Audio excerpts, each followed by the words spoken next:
Magandang umaga po sa bawat isa. Good morning. Good morning.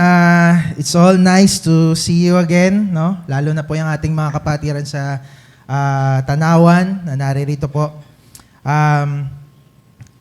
Excited na po ba kayo? Inulit lang.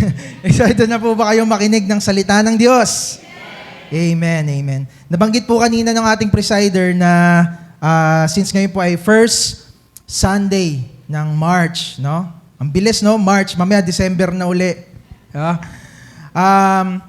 Bago yung serye na ating pag-uusapan. No po? Kakatapos lang po last month nung serye about the love of God. Knowing the love of God.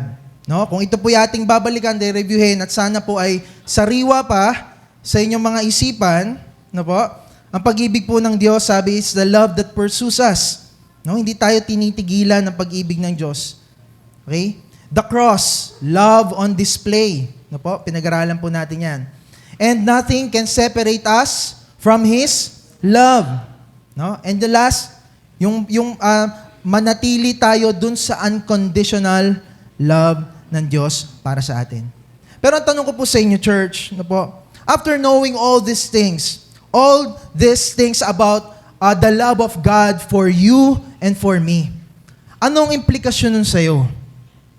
May dating ba yun sa'yo? No? Sa tinagal-tagal mong umaattend dito, umuupo sa upang yan, talaga bang ito ay tumatak sa'yo? Ito ba talaga ay tumagos sa puso mo, yung pag-ibig ng Diyos sa'yo? No? Kasi, ngayong March, sinabi na nga po ang presider natin, ang ganda nung kasunod eh. Okay? Ngayon na alam ko na ang pag-ibig ng Diyos sa akin, ang tanong, paano ko naman mamahalin ng Diyos? No? How can I return that love to Jesus Christ, to God? Okay? At yun po ang ating tatalakayan ngayon. Tayo lamang po sumandali ay tumungo at manalangin. All the glory, Lord, and honor and praise is yours, Panginoon. Yours is the kingdom, O God. Salamat po sa araw na ito. Salamat sa mga awitin na aming inawit kanina na nagre-remind sa amin ng kabutihan mo, ng pag-ibig mo sa amin na magpasawalang hanggan. Sa umaga pong ito, Panginoon, hiningi po namin ang karunungan na nagmumula sa iyo. Kailangan naming maunawaan ito, Panginoon, sapagkat ito'y salita mo. At ang salita mo ang magpapalakas sa amin, ang salita mo ang magpapalalim ng pag-ibig namin sa iyo, Panginoon. Kaya Lord, sa umagang ito, we surrender, Panginoon, everything, O God, maging ang aming mga iniisip ngayon, ang mga dumidistract sa amin, Lord, huwag mo po itong ialaw, Panginoon. Huwag mong hayaan na manakaw ng kaaway ang oportunidad na ito upang makapakinig kami ng iyong salita at mai-apply ito sa aming buhay. Salamat po, Panginoon. Ito ang aming dalangin. In Jesus' mighty name. Amen. So we will talk about loving Christ in return. Paano ko ba mamahalin ng Diyos? No po? Let's go directly to the Word of God. Genesis chapter 22, verses 1 and 2. Basahin po natin. Genesis chapter 22, verses 1 and 2. Verse 1. Now it came about after these things that God tested Abraham and said to him, Abraham! And he said, Here I am. Ano po? In verse 2, he said, Take now your son, your only son, whom you love, sino daw? Isaac, and go to the land of Moriah, and offer him there as a burnt offering on one of the mountains of which I will tell you. Ngayon, dito po sa binasa natin, gusto ko po makita nyo, no? Go back to verse 1. Let's go back to verse 1. Gusto ko po makita nyo, number 1, God tested Abraham. God tested Abraham. At dito po, kahit i-research po ito sa Google, i-type nyo, saan unang beses ginamit ang salitang test? Yan po lalabas. Genesis, the first book in the Bible, unang beses sinabi yung testing, yung test. Okay? Yung pagsubok. At dito makikita natin kung sino ang pinagmumula ng pagsubok. Kanino ito nagmumula? Sino ang author ng testing? Sino? Si God. Ngayon, dito nagkakatalo ang marami. Iba-iba ang paniniwala natin pagdating sa testing. Hindi talaga natin lubos na uunawaan ang testing. Ayaw natin ng testing. Amen? Pero dito makikita natin that God is the author of testing. God tested Abraham. Tungkol saan ang testing kay Abraham? Di ba? Sa verse 2, makikita natin, it's about the test of love. No? Verse 2, take now your son, your only son, whom you love. I-research nyo uli. Saan unang beses ginamit ang salitang love sa Bible? Diyan. No? Ano ang testing kay Abraham? Yung pag-ibig niya. No? Sino ba talaga ang mahal mo, Abraham? Si Isaac ba? O ako? No? The love of a father to his son. Ito ang testing po kay Abraham. Pero bakit ko po ito kinikwento sa inyo? Anong kaugnayan ng testing? Anong kaugnayan nito sa pagmamahal natin sa ating Diyos? Paano po ba tayo tinetest ng ating Panginoon? Okay? How does God test us? How does God test you? Doon muna tayo mag-focus sa word na test. Okay? Sabi ko po kanina, marami po, marahil iba-iba, no, ang pananaw natin tungkol sa testing. Okay? So, ito pong word na test na to, in Hebrew, ito po ay tinatawag na NASA. Yan, N-A-S-A-H. NASA. Kapag tayo ay tinetest ni God, no, ang pakahulugan po nito sa atin, ang goal ni God sa atin is always to build us up. No po? Naintindihan po natin mga kapatid? Pag tinetest ka ni God, dumadaan ka sa testing, ang goal ni God sa'yo, ang purpose ni God sa'yo, is to build you up. No? At isa pa, no? Isa pang goal ni God sa atin, para ma-reveal, okay? Ma-reveal, makita natin kung ano yung totoong karakter natin. Kung ano yung totoong nasa loob natin. Kung sino tayo. Kasi hindi natin makikita kung sino talaga tayo kung hindi tayo dadaan sa testing.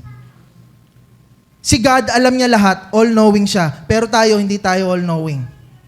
Ang daling sabihin, ako matured na ako.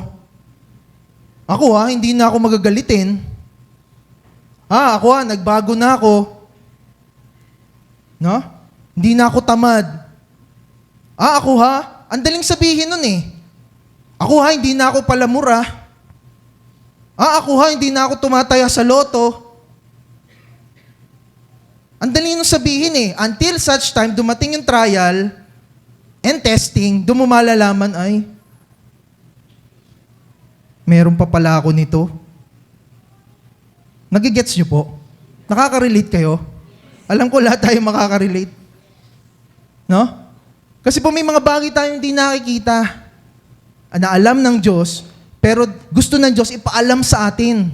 Ano? Yung ating mga kahinaan, yung ating mga kalakasan. At paano natin yung malalaman? Through testing. Ang tanong ko sa inyo, mabuti po ba ang testing para sa inyo o hindi? Sino ba may sabing mabuti ang testing para sa kanya? Amen. Sino may sabing hindi mabuti ang testing para sa kanya? Okay, wala. Ano po? Kasi po, ito po sa Greek, no? Ang ginamit mong salita is perasmos. Sa New Testament naman tayo, tingnan natin kung paano ginamit itong word na to, perasmos, sa New Testament. James chapter 1, verse 2 to 4. Basahin po natin mga kapatid. 1, 2, 3. Consider it all joy, my brethren, when you encounter various trials. O, pause lang muna. Consider it all joy. Paano mangyayari yun? Di ba? Kaya marami sa atin ayaw ng testing kasi unang-una mahirap ang test. Sample. Uy, iba na yung ubo mo pa-check up ka na. Ayoko. Bakit naman? Ang dami kasing mga tests, di ba? Kaya ayaw magpa-check up ng iba sa atin eh. Dami kasing test. Kukunan ka ng dugo, kukunan ka ng kung ano-ano. Hindi na napapa-check up kasi maraming test. Ayaw natin ng test. Mga estudyante, di ba? Final exam, di ba? Semifinals nyo bukas, finals nyo bukas, ayaw natin na exam. Bakit? Una, mahirap. Di ba? Mahirap. It's either you will pass or you will fail. No? Costly. Di ba? Ayaw natin ng test. Yan ang nature natin. Pero basahin po ninyo ito. Kaya bakit magtataka tayo? Bakit sinabi sa Bible, consider it all joy. Magalak ka kapag dumadaan ka sa test. No? Pag yun lang ang pinasa mo, at di ka na tumuloy, hindi mo magigets. Di ba? Pero bakit sinasabi ni Pablo and ni James na magalak tayo, mga kapatid? My brethren. Sino yon? Tayo. Mga mananampalataya. When you encounter various trials, perismos, no? Knowing that the testing of your faith produces endurance. Ayun. Kaya ka pala magagalak, kapatid, kasi pag dumaan ka daw sa pagsubok, malalaman mo na yung testing sa'yo, yung perasmos, ay magpuproduce sa'yo ng magandang bagay. So kaya tayo tinetest ni God, hindi para pahirapan tayo, kundi para i-produce natin, mag-produce siya sa atin ng magandang bagay at ano daw yon? Endurance. Alam niyo po yung endurance? Ano po? Yung pananatili kahit na mahirap. And I believe, yan ang battle ng church ngayon. Ano po? Kung paano ka magtatagal hanggang sa muling pagbabalik ng Panginoong Hesus. Kasi maraming gustong mag-quit. Maraming umaayaw. Maraming gustong lumayo na sa Panginoon. Ngayon ka pa ba aayaw? Kung kailan pabalik na yung sinasamba mong Panginoon? Hello? Dumaan lang tayo sa testing of faith. Ayaw na natin. Pero yung nananatili, kahit mahirap, ano daw yung mapoproduce sa kanya? Endurance. Ano po? Hindi pa po ako nakakasali sa contest. Pangarap ko yung dati. Sumali sa cycling race. Hindi natutuloy. Pero nag-try po ako mag-bike. No? At sa pagbabike, milya-milya yung tinatakbo namin. Lalayo, kilo-kilometro. Ang palaban mo para makaabot ka doon sa pupuntahan mo at makabalik ka is yung endurance. No? Pansin ko sa simula, ang dami namin nag-uusap-usap ako, kamusta ka? Uy, ayos, ang ganda ng araw. Maya-maya, pag medyo maganit na yung daan, no? Medyo paangat na, nasa na yung mga kasama ko? O kaya naman, ako yung nasa huli, nandun na sila. Di ba? Pero ano yung magpapadala sa'yo hanggang sa dulo, hanggang sa mountain top? Yung endurance. Kaya mahalagang endurance, tuloy natin. And let endurance have its perfect result. Huwag kang aalis. Hayaan mo na ma-develop sa yung endurance. Ano daw yung result? So that you may be perfect and complete. Anong ibig sabihin nun? Sinless? Perfecto? Hindi. Pag narinig nyo, nabasa nyo salitang perfect and complete sa Bible, ibig sabihin po niyan, maturity. Magiging mature ka, kapatid. Lalalim ka, kapatid. Lalago ka pag nananatili ka kahit ikaw ay dumadaan sa pagsubok. Hello? No? Gisingin niyo yung mga kapatid nyo, dumadaan na sila sa pagsubok umagang-umaga pa lang. Sabi mo, kapatid, kaya mo yan. Endure. Endure. Diba? So, tanong ko ulit sa inyo, mabuti po ba ang testing sa atin? Amen! Kaya nga yan inaalaw ni God kasi mabuti yan para sa atin. Po, basahin po natin itong quote na ito. Spiritual maturity, sabi, spiritual maturity, next slide, is our habitual, Christ-like response to stress and problems. Di ba? Yan daw yung ating daily Christ-like response sa harap ng mga stress at mga problema sa buhay. Ano? Spiritual maturity. Ano po? Saan pa po ginamit itong word na Erasmus? No? Ginamit po ito sa 1 Corinthians chapter 10 verse 13. Ito naman po in terms of temptation naman. Magkaiba po ang trials or testing sa temptation. Si God, hindi po siya ang author ng temptation. Si God, author siya ng test. At ang goal niya sa atin, to build us up, no? At para ma-develop yung ating character. Pero ang temptation, ang author niyan, si Satan. At ang goal niya is to steal, to kill, and to destroy. Okay? Pero ito maganda. Kahit na sa oras ng temptation, basahin natin, no temptation has overtaken you except something common to mankind. Kung tinetempt ka, kapatid, hindi ka nag-iisa. Lahat ng tao dumadaan sa temptation. Even si Jesus tinempt, pero hindi siya nagkasala. At ganun din sa atin. And God is faithful, so He will not allow you to be tempted beyond what you are able. In times of temptation po pala, nandun pa rin yung sovereignty ni God. Kasi hindi daw niya i-allow yung temptation sa buhay mo na hindi abot sa iyong makakayanan. Ibig sabihin, kapag may temptation sa harap mo, kaya mo yan lampasan. At ano ang gagawin? No? And He will provide the way of escape also so that you will be able to endure it. For example, si Joseph, di ba? Siya ay tinempt yung asawa ni Potiphar. Di ba? Pero na-overcome niya yun, temptation na yun. Kasi bakit? Meron siyang escape. Okay?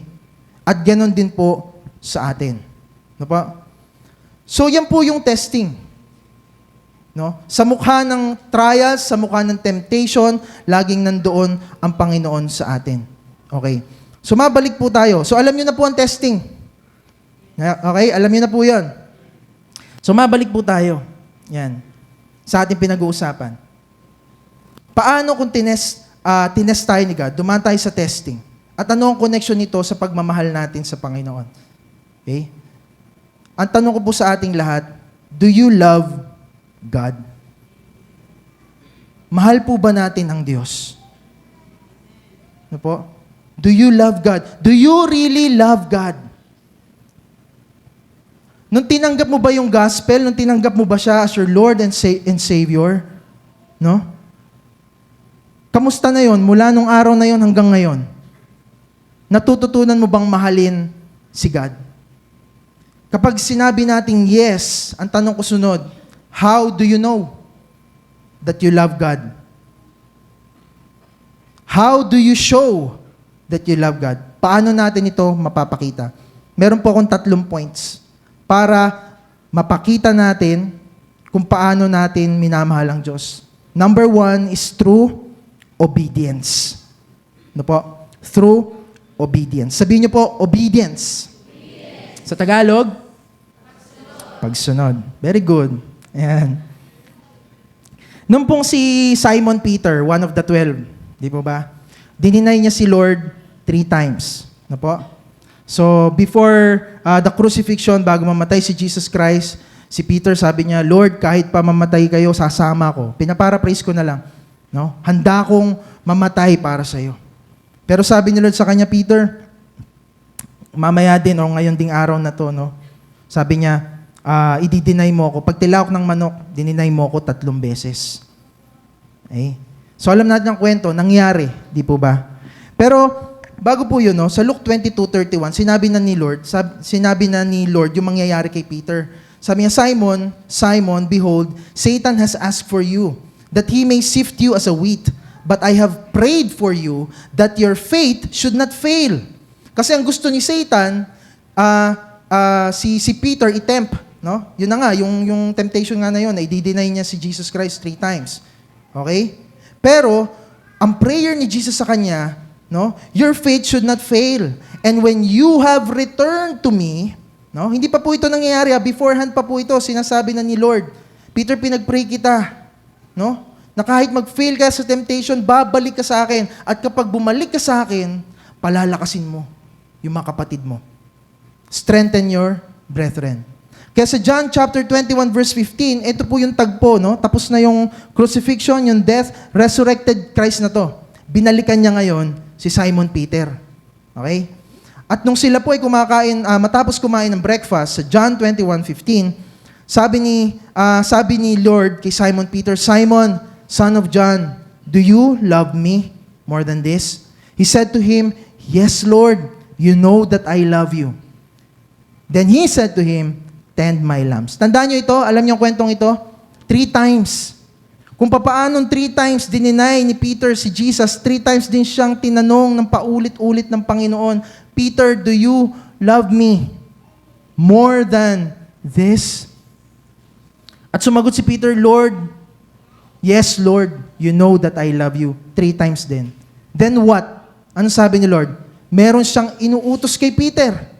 Di ba? Meron siyang pinapagawa kay Peter. Ano yun? Tend my lambs. Shepherd my sheep. Tend my lambs. Alagaan mo sila. Pakainin mo sila. Di po ba? So, sa ating pakikipagrelasyon sa Panginoon, hindi po sapat na sabihin lang natin, Lord, mahal kita.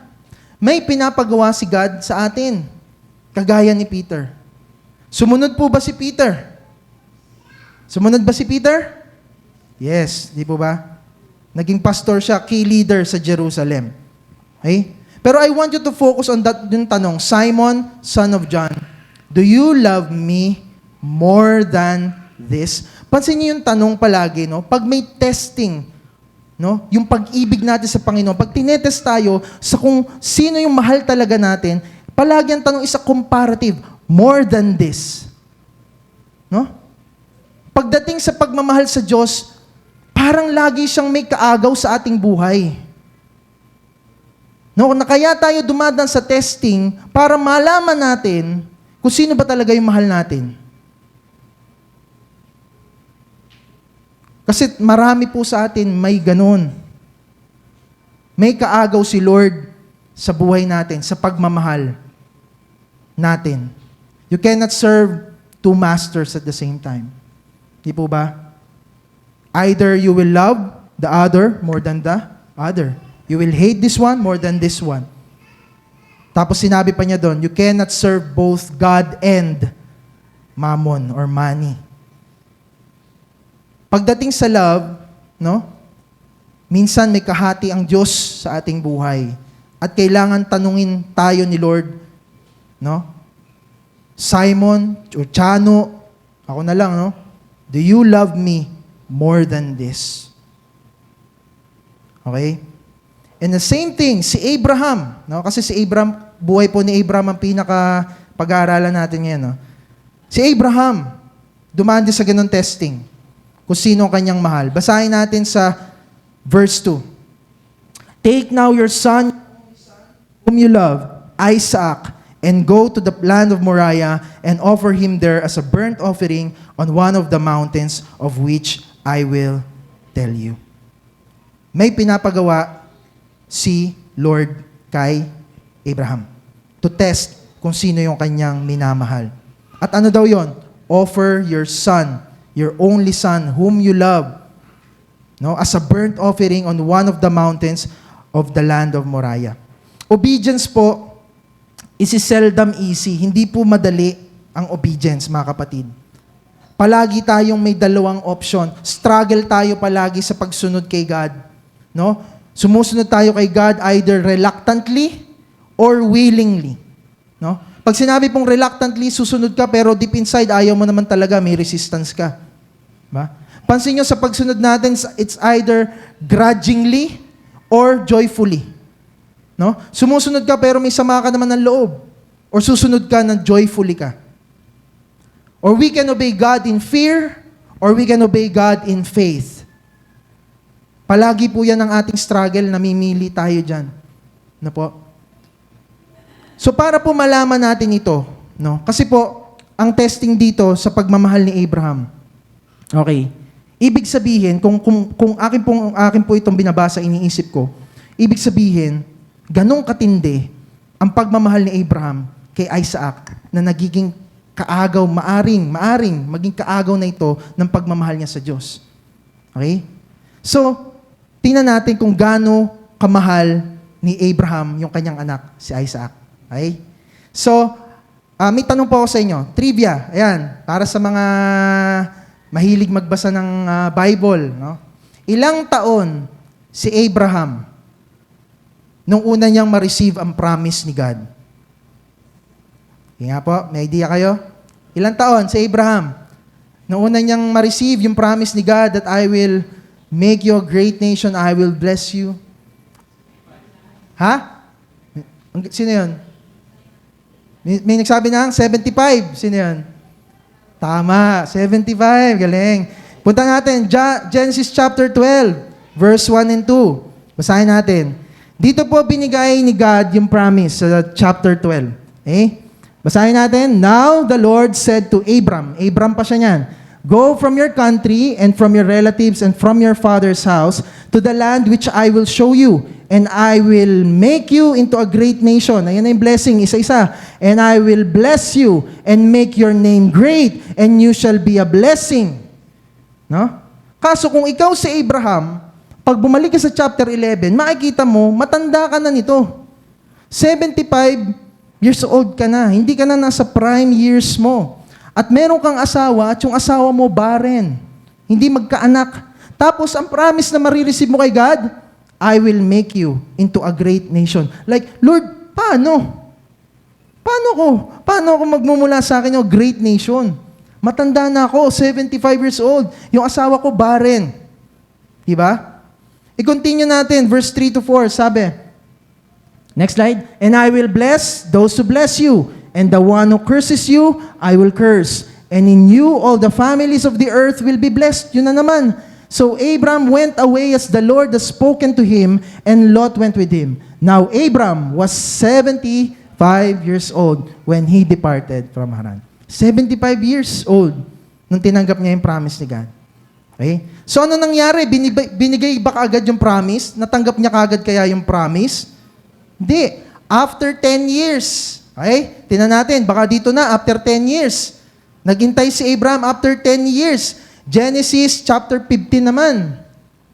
O yan, nagsimula na magtanong si Abraham. No? Parang ang tagal ko na yatang nag-iintay No? Nagtanong ni Abraham, Lord God, what will you give me since I am childless? And the heir of my house is Eliezer of Damascus.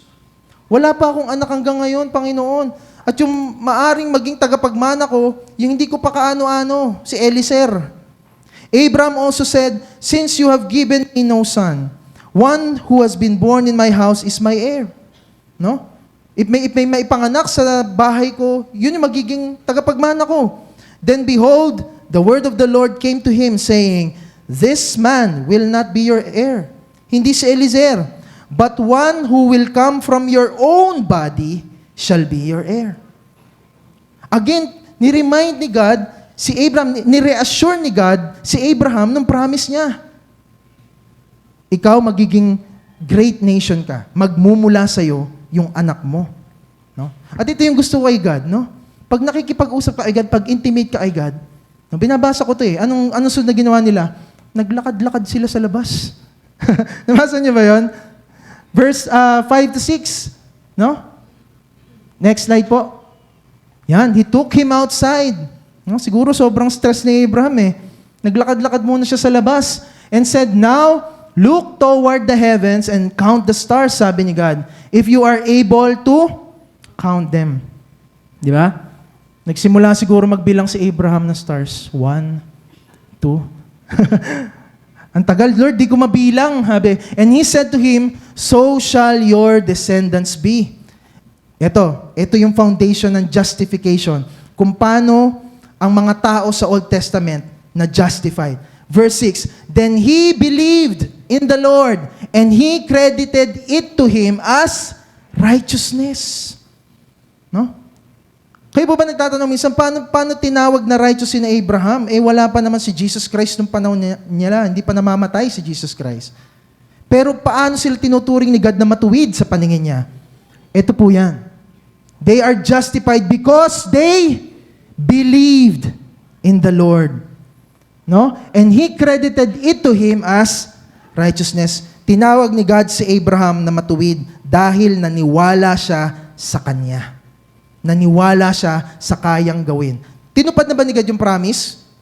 Hindi pa. Pero sinabi dyan, naniwala si Abraham. After 10 years, ilang taon na siya? 85 na siguro, no? 85, kulang-kulang, 85. After another 14 years, no? Baka ito na. Ito na yung promise, no? Another 14 years, tingnan natin. Genesis chapter 18, verse 10 to 12. Yan. He said, I will certainly return to you. Naku, hindi pa pala. Iintayin mo pa uli, another year. This time next year, and behold, your wife Sarah will have a son. So dito na-encounter na naman niya si God. Pero hindi pa tinupad yung promise. Sabi, babalik ako next year. No? So ilan ng taon na siya niyan? 99 na siguro siya na, di ba? And Sarah was listening at the tent door which was behind him. Now Abraham and Sarah were old, advanced in age. Sarah was past childbearing. No? Sa iba pong translation, sabi, tumigil na daw, huminto na siya, hindi na siya dinadalaw. No? Yung buwan ng dalaw sa babae. So past childbearing. So Sarah laughed to herself, saying, after I have become old, am I to have pleasure, my Lord, being old also? Yung Lord na tinutukoy dyan, small letter L, yung kanyang asawa. Sa edad ko pa man namang ito, magkaka-pleasure pa ba ako to have a son at yung asawa ko matanda na din? Di po ba? Pero sabi ni God, this time next year. Kaya sa verse 21, yan. Ilang taon na kaya dito si Abraham? Now Abraham was 100 years old when his son Isaac was born to him. Imagine 25 years in the making itong baby boy na to. No? Ang tagal mo siyang inintay, ang tagal mo siyang pinag-pray, ang tagal mong in-anticipate na tutuparin ni God yung promise niya, and then ito na siya. Si Isaac, totoong-totoo na. No? 25 years. Kayo ba, hindi nyo yun mamahalin na sobra-sobra? Diba? So now we understand how Abraham loved Isaac. Pero ang tanong, will he obey God? No? Will he obey God kaya? Susunod kaya siya kay God? Tingnan natin. Verses 3 to 4. Genesis 22, 3 to 4. So in verse 1 and 2, di ba? Binasa natin kanina, no? May utos si God kay Abraham. Offer your son, Isaac, whom you love. In verse 3, the verse nakasunod ng verse 2, anong ginawa ni Abraham? Nakipag-discussion ba siya kay God? Naghumingi ba siya ng palugit? Basahin natin. So Abraham rose early in the morning. At anong gagawin niya? He saddled his donkey, took 2 of his young men with him, may kasama siyang servants na 2, and his son Isaac. And he split wood for the burnt offering and arose and went to the place of which God had told him. Wala po siyang inaksayang oras. He obeyed God immediately. Mga kapatid, ano po matututunan natin dito? Sabi po ni Thomas A. Kempis, instant obedience is the only kind of obedience. Wala nang iba. Delayed obedience is disobedience. Si Abraham, iba, no? Kahit 25 years in the making, yung kanyang anak, makikita natin, when God said, sunod kagad siya. And ako, naniwala ko na, kung dumating ka na sa punto ng testing mo na to, na sobrang hirap ng pinapagawa ni God sa'yo, ibig sabihin nun, minold ka na niya, dinevelop ka na niya, at till that time, na makayanan mo. Kasi di ba sabi, walang binibigay na pagsubok si God na hindi natin kaya. And I believe, kaya kinuwento ito from chapter 12 to chapter 22 para makita natin kung paano lumakad si Abraham by faith sa kanyang buhay. Kasi dun sa mga years na yon, dinidevelop ni God si Abraham. Palagi siyang pumapasa sa test. Pero hindi tayo makakapasa doon sa ultimate test pag bagsak tayo ng bagsak doon sa mga primary test. Hello?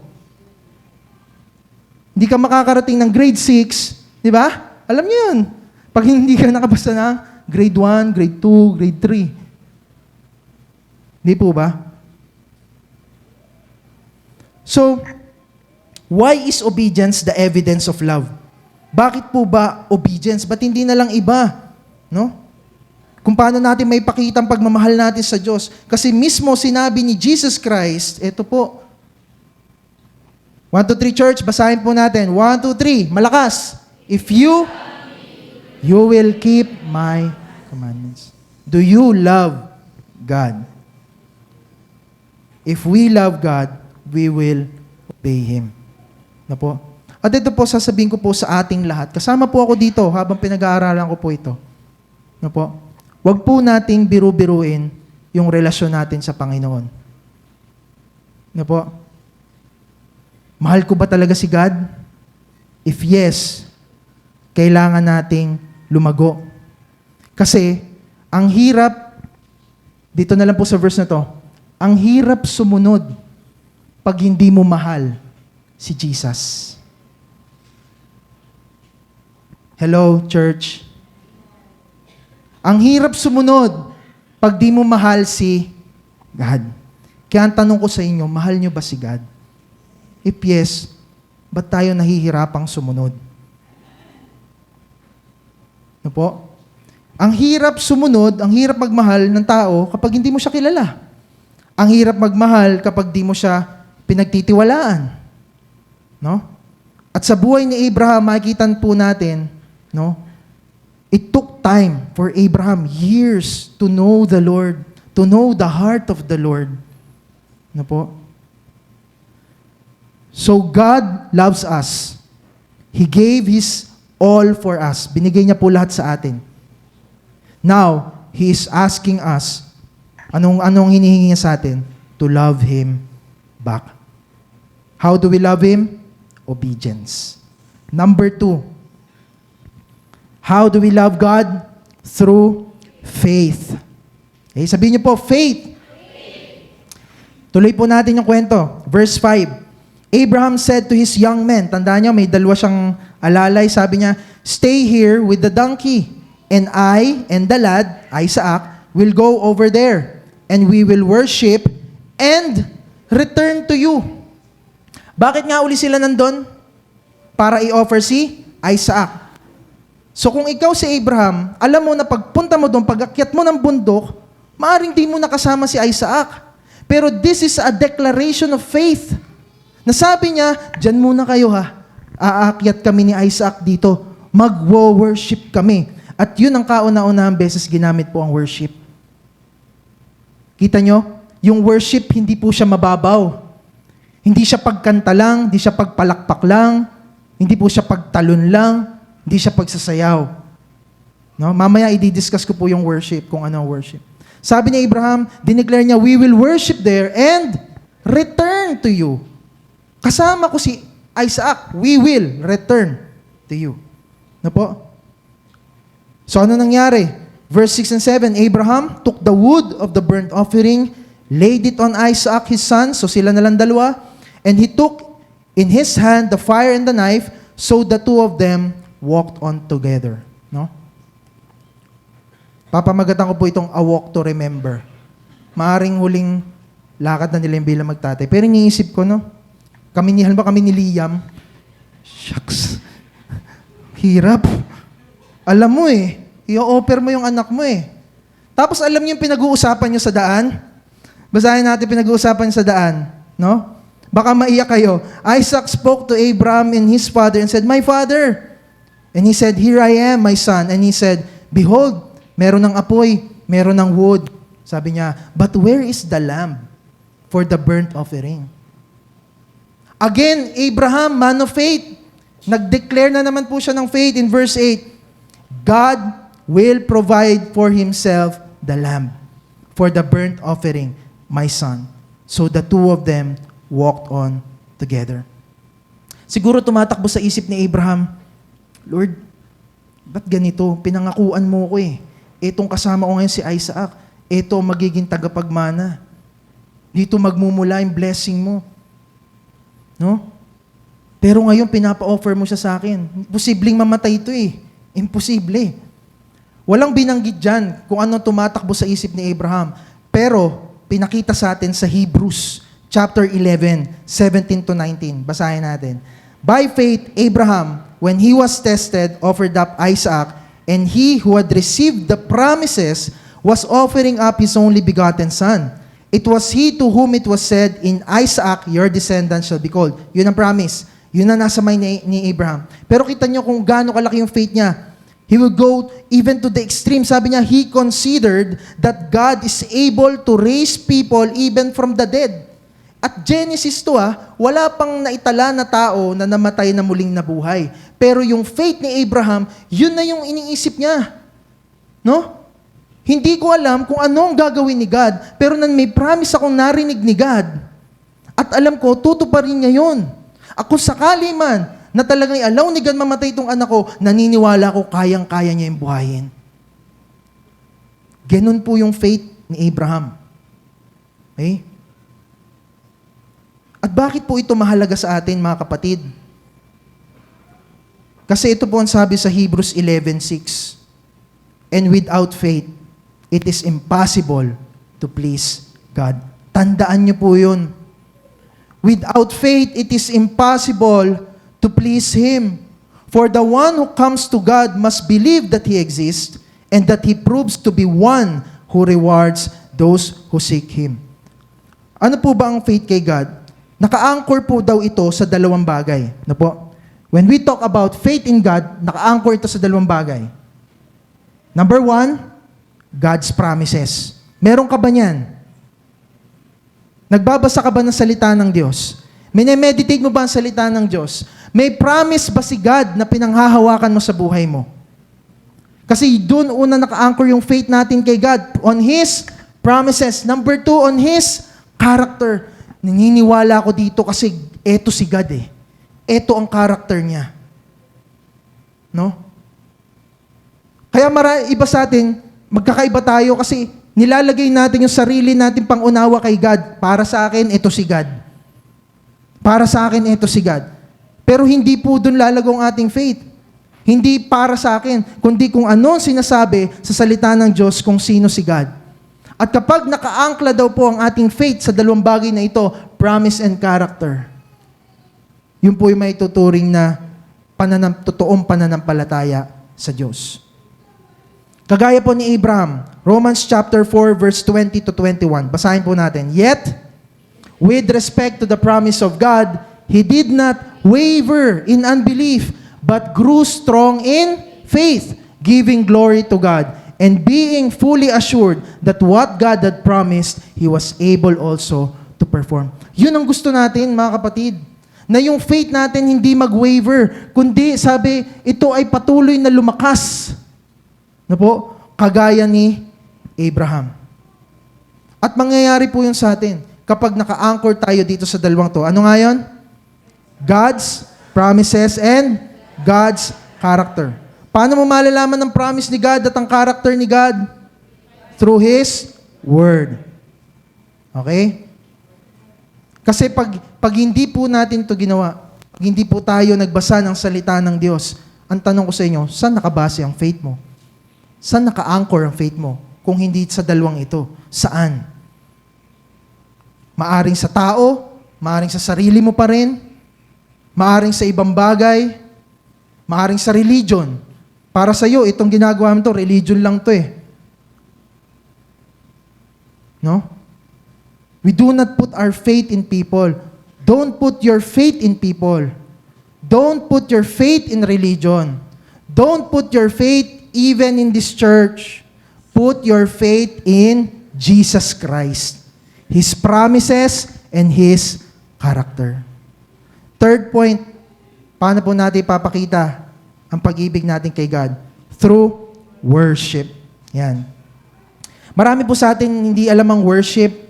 No? Ang alam lang nila worship, kakanta ako, papalakpak ako. Yung iba nga, hindi pa kumakanta at pumapalakpak eh. So, hindi ko alam kung ano yung, hindi ko na talaga alam. Diba? Worship is the ultimate expression of our love for God. It is giving Him our, ano daw po mga kapatid? Our best. It is giving Him our, o kita nyo, parang hindi nyo pa mabigay yung best nyo.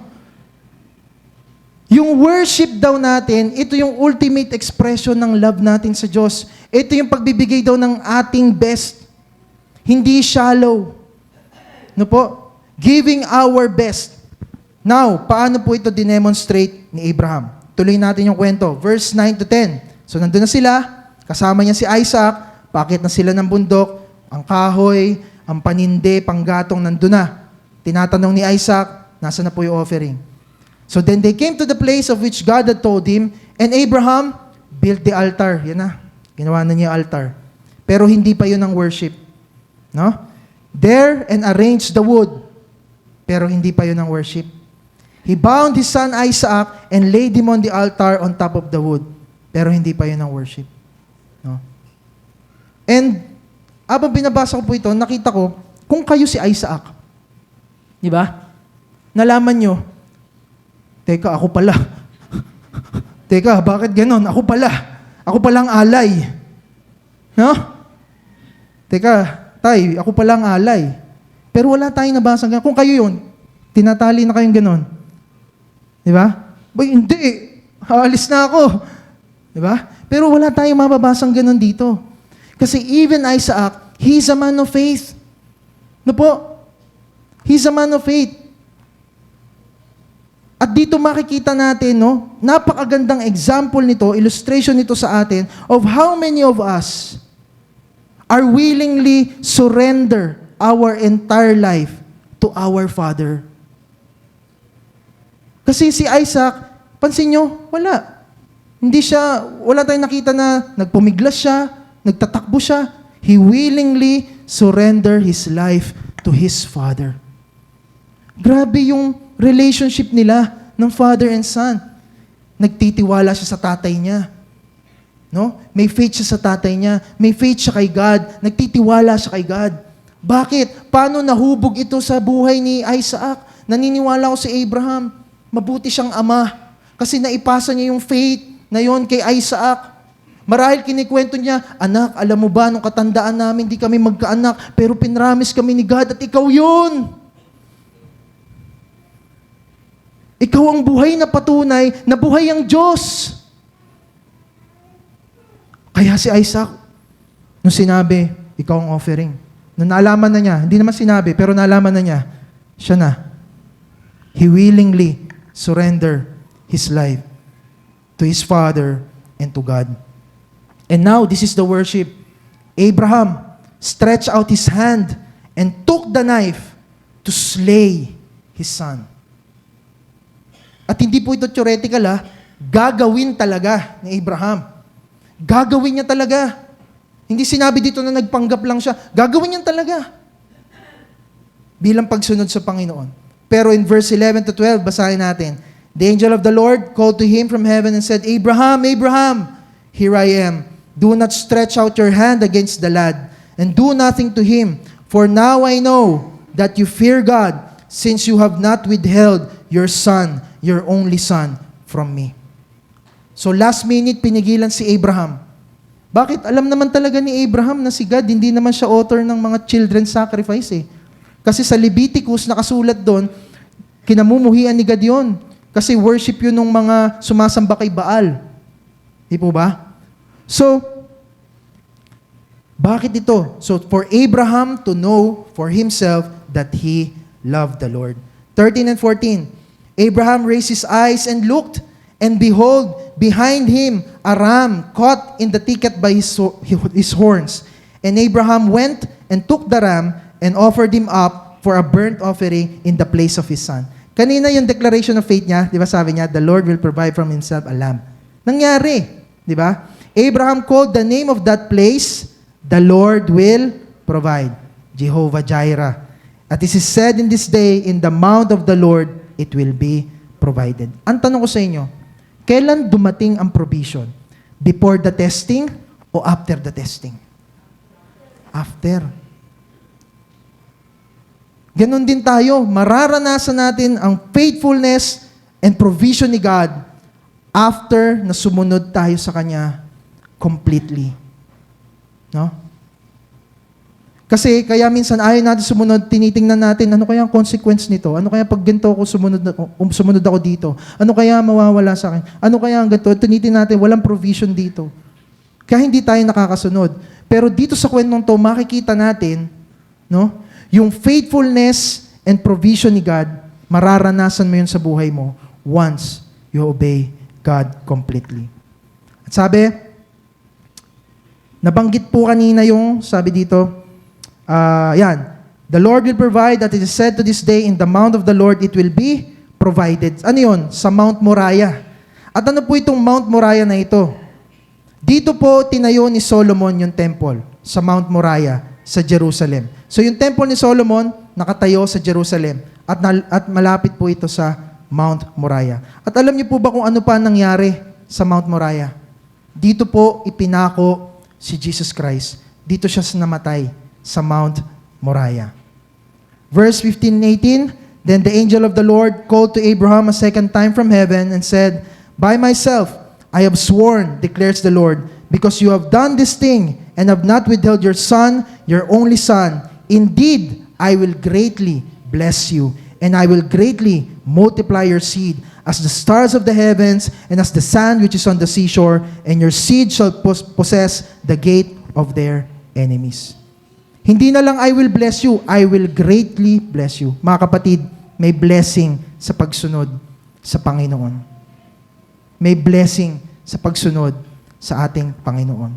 At tayo po, sabi doon, in your seed, all the nations of the earth. Hindi sinabing in your seeds.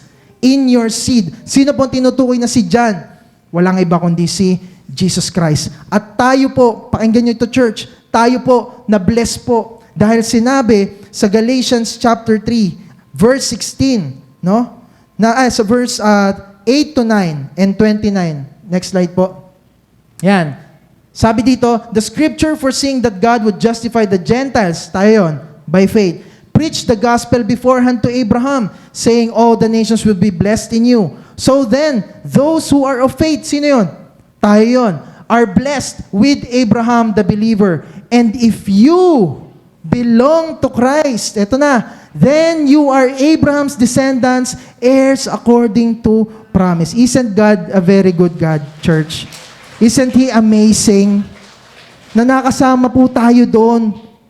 Dahil sa faith ni Abraham, sa pagsunod niya. At sabi, sino man na kay Kristo, sabi, pinagpala ka, heir ka, tagapagmana tayo. Ano po? At dito po ako magtatapos. Ano po? Gusto ko po makita niyo po itong table na ito. Yan. Next slide po. Okay. So, ayon sa mga Bible scholars sa pag-aaral, yung buhay ni Isaac, si Isaac, makikita nyo, para siyang si Jesus. Okay? He's a type of Jesus, sabi doon, a type of Jesus. Kasi marami silang pagkakatulad. Una, Isaac is a child of promise. Jesus is a child of promise. He's loved by his father. Jesus is loved by his father. Only son, si Isaac. Si Jesus, only son din. Isaac, miraculous birth, di ba? Both our parents, barren, old mother. Si Jesus, virgin mother. No? Si Isaac, he carried the wood for the sacrifice. Si Jesus, he carried the wooden cross for his sacrifice. Si Isaac, he willingly submitted. Si Jesus Christ, he willingly submitted. Pareho. Si Isaac, he sacrificed on Mount Moriah. Si Jesus Christ, sacrificed on Mount Moriah. And then, ito ang difference. Ito ang difference. Si Isaac, a substitute was provided. But Jesus Christ, there's no substitute. He was crucified. He is the substitute for our sins. Ano po? He was the sacrifice. God did not spare His own Son. Ano po? 2,000 years ago, nakita po natin yung heart ni God, heart ng isang tatay sa kanyang anak. No? He willingly suffered and died for us. Kaya sabi ni John, for God so loved us, you and me. For God so loved you and me that He gave. Pag yung gave, hindi yung basta binigay. May mamamatay, may sakripisyo, may namatay para sa atin. He gave His one and only Son. Ano po? Walang substitute kay Jesus kasi siya yung naging substitute para sa atin. At anong hinihingi ni God sa atin? If He gave His all for us, how do you love Him back? Number 1, obedience. Number 2, through our faith. Number 3, through our worship, giving our best for Him. Ito po. Dito po ako magtatapos, mga kapatid. May cost po ang pagsunod kay Lord. Totoo naman po yun. No? Maaring mahal ang kabayaran ng pagsunod o pagsuko. Pero ito po tatandaan natin, masigit na mahal ang kabayaran ng hindi pagsuko. Bakit? Kasi hindi mo malalaman kung gaano kalaki ang mawawala sa iyo kapag hindi mo isinuko yung mga Isaac natin. Lahat po tayo may mga Isaac. Ano po yun? Yung mga bagay, maaring tao, maaring tinatawag mo yan na blessing para sa iyo, pero nakakahadlang pala yan sa pag-ibig mo kay God. Yan yung reason ba't hindi ka nakakasunod kay God. No? Yung mga bagay na tinuturing mo, quote-unquote, blessing sa buhay. No? Binigyan ka ni Lord, ang tagal mo na nalangin. Parang si Abraham, tagal mo na nalangin. Nung binigay na sa'yo, nag-iba ka na kay God. Si Abraham hindi nag-iba. Nanalangin siya, naghintay siya, binigay si God, then obey agad. Pero marami sa atin may ganun. No? Kaya, God is asking us today to surrender our Isaac. If you love me, you will obey me. Tayo po lahat ay tumayo. Pwede po ba sa pag-awit natin ngayon sa ating pagtatapos, pwede po bang ibigay natin yung best natin kay God? Alam niyo po, maganda po sa pag-awit, yung tao, madaling mag-judge. Ay, ang pangit naman ng boses dito. Pero si God, di po niya kayo i-judge. Ano po? Yun po ang kagandahan kay God. Kaya po, iniimbitan ko kayo lahat, abang inaawit po natin ito, umawit po tayo. Napakasarap pong umawit kay Lord. Napakasarap umawit sa ating Panginoon. Ibigay po natin yung best natin kay God ngayon. Awit mula sa puso po natin. At kung nangusap si God sa iyo sa message na to, ini-invite kita wholeheartedly to sing this song.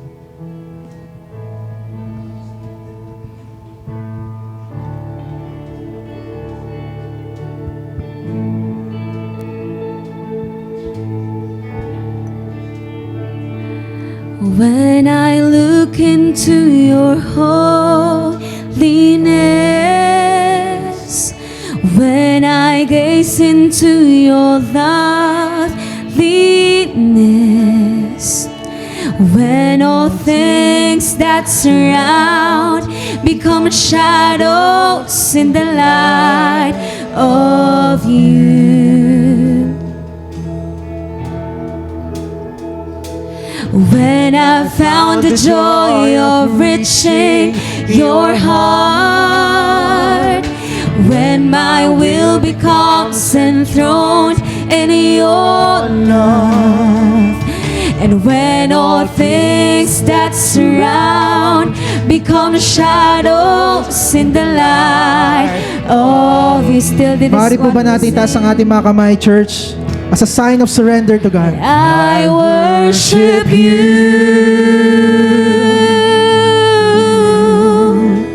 I worship you.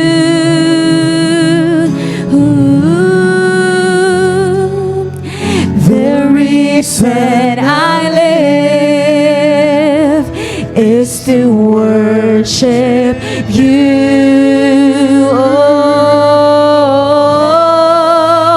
I worship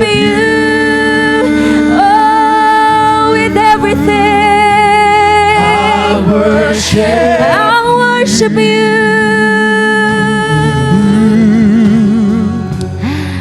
The reason I live is to worship you. Oh, I worship you. Oh, with all my heart. I worship with everything. I worship. The reason I live is to worship you. Come on, let us worship the Lord with everything, with all our hearts. I worship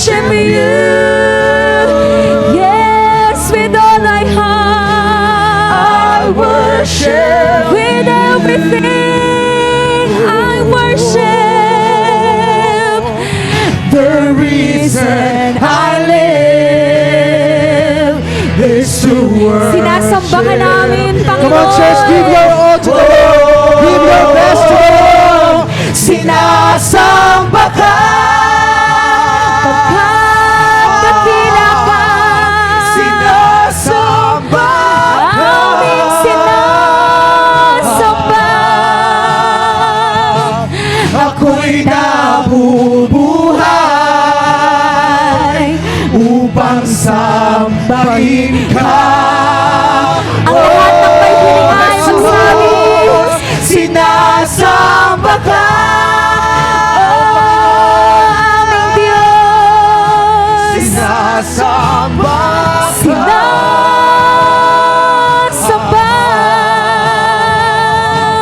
ako'y nabubuhay. For the last time we will sing, sinasamba ka, Panginoon. Oh, Jesus, sinasamba ka. Sinasamba ka, Panginoon. Sinasamba ka.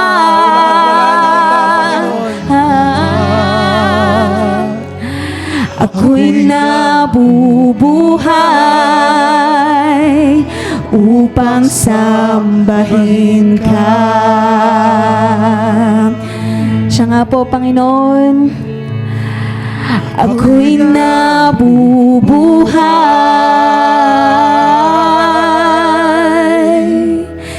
upang sambahin ka.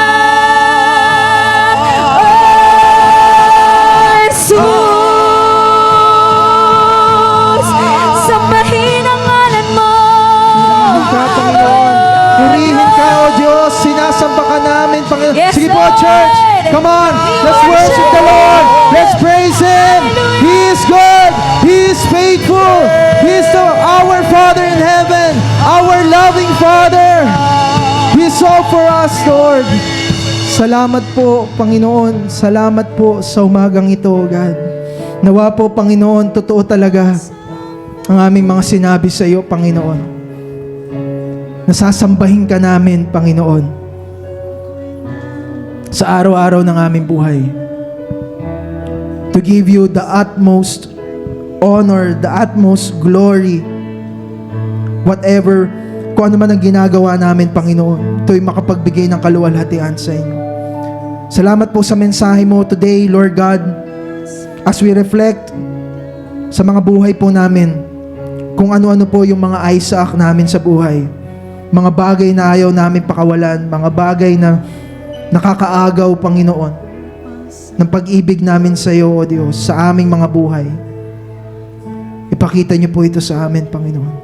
At kagaya ni Abraham, Lord God, sa kanya example ng faith, ng obedience, at ng worship, maging ganon din po kami, Panginoon, O God. And I pray, Lord God, that you will develop us, you will guide us, Lord God, in this journey, Panginoon, as we surrender our Isaac to you, Lord. Maraming pong salamat, Panginoon. Taas po natin ating mga kamay.